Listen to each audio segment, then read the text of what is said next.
Donald Trump's tariff plans have stirred up quite a debate, and the consequences on the American economy are significant. Let's break it down. When Trump first introduced these tariffs, particularly on steel and aluminum, the immediate impact was felt by consumers and businesses alike. Prices for everyday goods began to rise. Think about it. When tariffs increase the cost of raw materials, manufacturers often pass those costs onto consumers. So, that shiny new appliance or your favorite car, you might be paying more for it. Businesses, especially those reliant on imports, faced tough choices. Some had to cut jobs or scale back production to cope with the increased costs. Others tried to absorb the expenses, but that's not sustainable in the long run. The ripple effect on the economy was palpable. While some sectors, like domestic steel producers, initially celebrated, the broader manufacturing landscape faced uncertainty.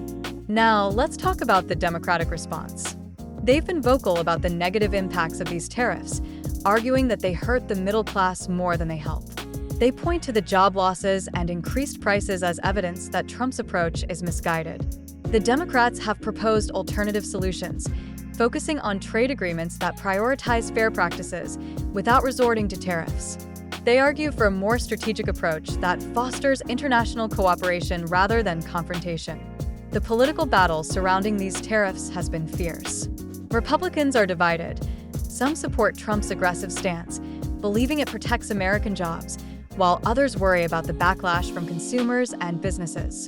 The Democrats, on the other hand, have seized this opportunity to rally their base, framing the tariffs as a symbol of Trump's mismanagement of the economy.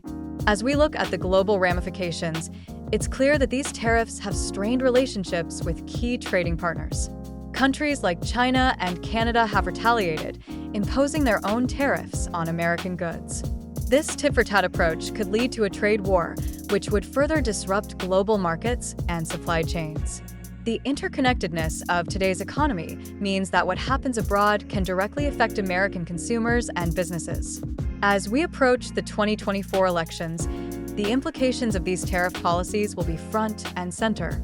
Candidates will need to address the economic fallout and present clear plans to either continue, modify, or repeal these tariffs. Voters will be looking for solutions that not only protect American jobs, but also keep prices in check. The challenge for both parties will be to strike a balance between protecting domestic industries and ensuring that consumers aren't left holding the bag. In conclusion, the landscape is complex and the stakes are high.